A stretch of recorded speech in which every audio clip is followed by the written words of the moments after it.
perkara yang membolehkan seseorang itu cepat merasa kembung.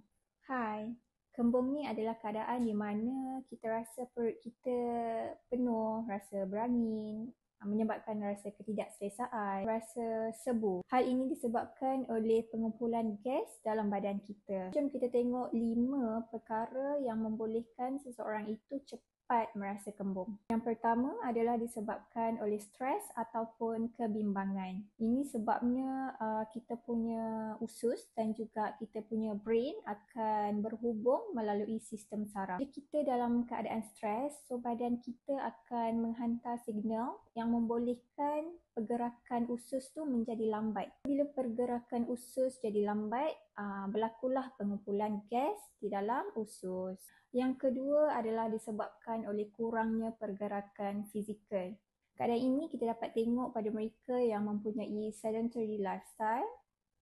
Sebagai contoh, untuk mereka yang bekerja sebagai admin ataupun mereka yang bekerja di bahagian call center, bekerja sebagai programmer. Bila kita kurang bergerak, sama juga dia akan melambatkan pencernaan. Sama juga konsep dia, orang yang kurang pergerakan aktif ataupun pergerakan fizikal ni sebenarnya dapat melambatkan dia punya sistem pencernaan, menyebabkan senang untuk rasa kembung dan juga perut yang tidak selesa. Ketiga, paling common lah yang orang buat, tabiat tidur selepas makan. Tidur selepas makan adalah habit yang tidak baik dan tidak bagus sebab dia boleh melambatkan pengosongan perut dan menyebabkan gas terkumpul, especially untuk mereka yang ada masalah gastrik, masalah GERD dan juga masalah perut yang lain. Yang keempat, mereka yang banyak minum air. Minum air ni ialah minum air melalui straw, menggunakan straw.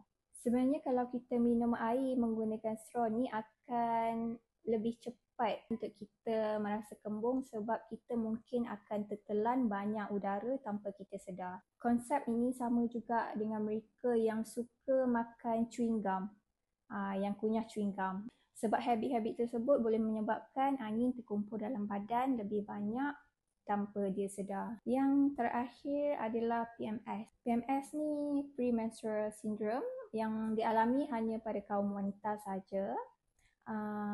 Simptom ni adalah temporary saja. Kalau kembung pun kembung dia untuk sementara waktu saja disebabkan oleh gangguan hormon. Untuk wanita sebelum period, hormon estrogen akan meningkat. Bila hormon estrogen meningkat, dia akan menyebabkan water retention berlaku. Badan akan simpan banyak air dan garam. Hal ini akan menyebabkan senang untuk rasa kembung disebabkan oleh penahanan air. Pada masa yang sama, hormon progesteron juga berkurang menyebabkan pergerakan usus menjadi lambat.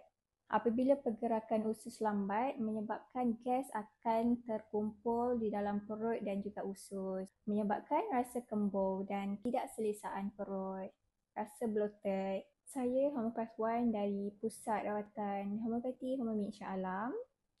So bagi mereka di luar sana yang mungkin mengalami isu yang sama, boleh cuba dapatkan rawatan di sini. Kerana kami ada banyak remedies yang dapat membantu untuk mengurangkan masalah kembung perut anda.